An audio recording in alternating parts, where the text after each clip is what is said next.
Hello, my baby ducklings. It is I, Kaleb, again. Welcome back to my channel. Today, we are dressing a wound that keeps reopening in my hand, and I'm also going to be showing you guys how I got this hair with curtain bangs and layers. So, here's the tea. My hair, being a perfectly good Asian kid, has objectively gone through a lot. When I was little, I used to have these quintessential Asian toddler bangs, blonde straight across, cut by my mom together with a bob, no layers, just straight lines, just like Asians like everything. After that, as I started to go through puberty, I wanted to grow out my hair to donate it to Locks of Love, which for a lot of personal reasons ended up not happening, so my hair just kept growing more and more and more and more. It grew all the way down past my butt, and I have a bunch of pictures from that era. I was always being told how small and short it was making me look, but I didn't believe it. I just wanted my hair.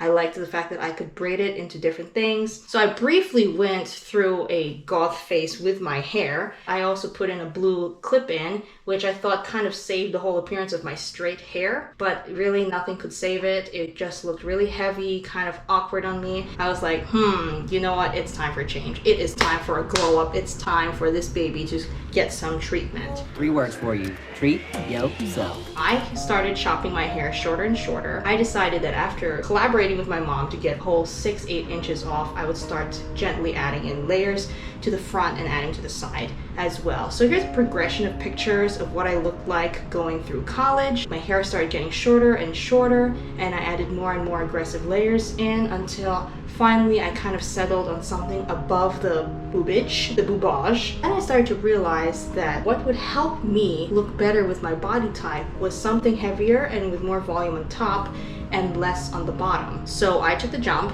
when quarantine happened and everybody was going crazy with their hair. I researched and I looked at Pinterest inspo pics for curtain bangs, and I gave myself some. The first ones were pretty thin and not very aggressive. I've been actually adding more the last couple of times. This is going to be the third, fourth time that I've trimmed it.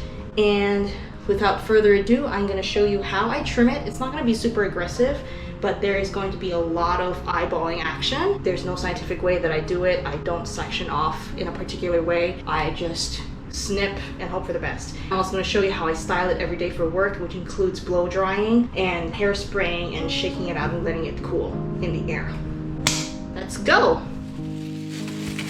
So to start off, I need a couple of things, including hair clips, scissors, a comb, and of course a bit of water just to wet my hair and keep it in place when I start snipping it. First I part my hair on the side the way I usually would, and then I lied. I actually do kind of section it off.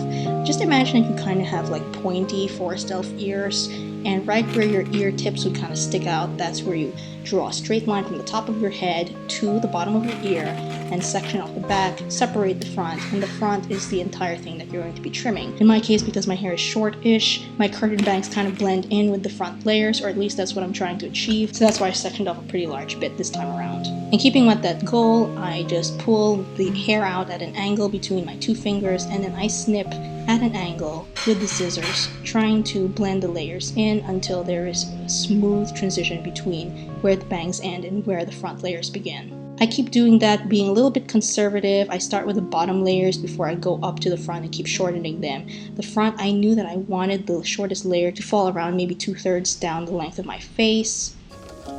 Once I'm satisfied with that, I imagine the same pointy ears on my other side, and I section off accordingly. Make sure you capture that last bit of hair on the sideburn, aka that part right in front of your ear, and then section off again with a clip.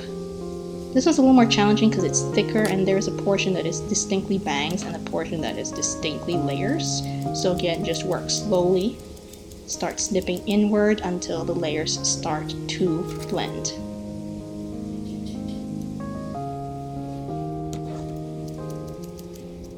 Now here's where I start to get a little bit fancy, because sometimes my hairline does not want to cooperate with me at all, and I want the weight of the layers to be kind of even, so that even if my parting is just off center, it's not quite all the way to the side, it can still look good. So what I do here is my little trick. I part my hair different ways, kind of in the middle, kind of on the other side, and I make sure that whatever long ends stick out don't stick out even if my hair actually changes parting. Now it looks a little bit scary right now because I have not dried and styled it, so there are some portions that start to flip out. I have kind of like an S wave in my hair, being an Asian. But don't worry, once I start to blow dry this and put the hairspray in, you can see the entire effect. And just keep being finicky with it, take your time, be patient, stare at yourself in the mirror like goddamn Narcissus. Keep adjusting the layers whenever you see something coming out, but try not to be too over enthusiastic with the back, because if you keep cutting the layers in the back, then sooner or later you're actually going to be messing with the actual base length of your hair.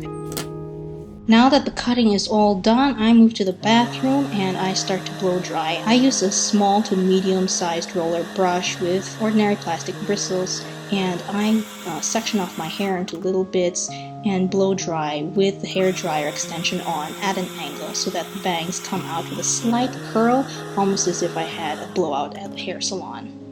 I do the same thing to the other side. It's a little tricky because of my S-wave, so sometimes it goes a different way, so I spend more time blow drying whichever side is more stubborn. Then when that's all done, I finish the back off camera just because there's a lot of unflattering shots of my armpits and just me making a lot of faces. I use this hairspray and I spray the shit out of my hair until I look like an 80s rock star.